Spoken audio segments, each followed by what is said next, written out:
Oui, donc aujourd'hui on est sur le fleuve Hérault, sur le secteur de Agde à Bessan.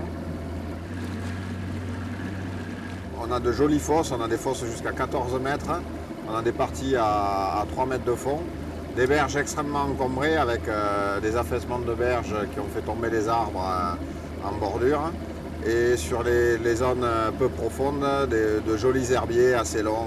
On a des herbiers qui font 200-300 mètres de long, sur lesquels le poisson se plaît à venir chasser, à monter.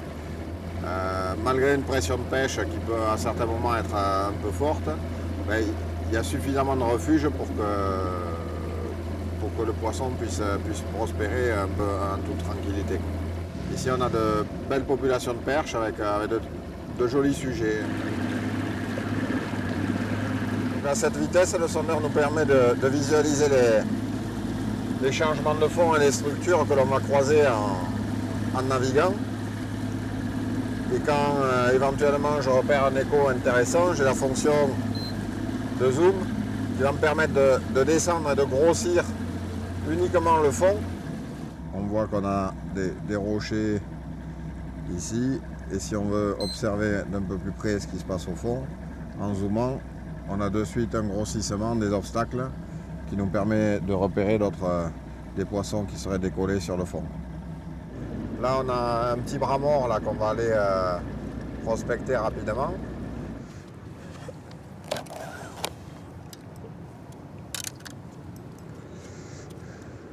Donc là on va rentrer dans le bras.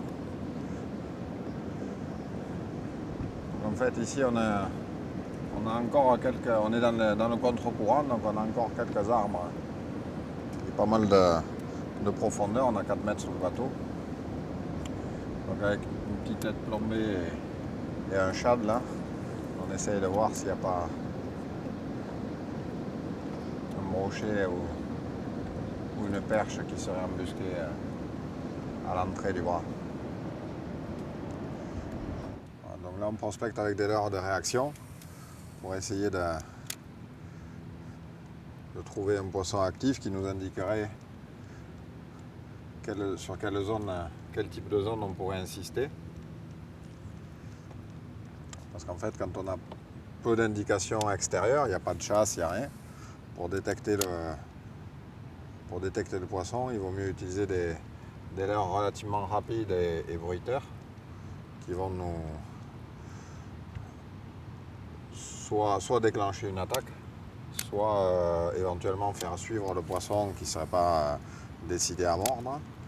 Donc, par contre, ce poisson qui va suivre notre leurre nous donne une indication de sa position.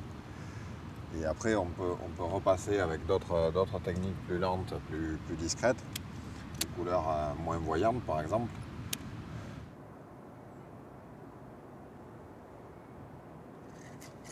Hop, ça y est. Ah, une perche. Allez, c'est une perche. Hop.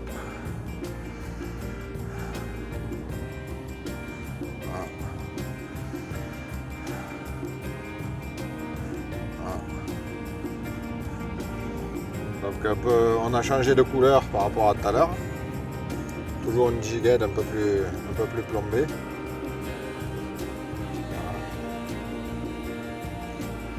En finesse. Voilà. Pas un monstre. Un joli poisson.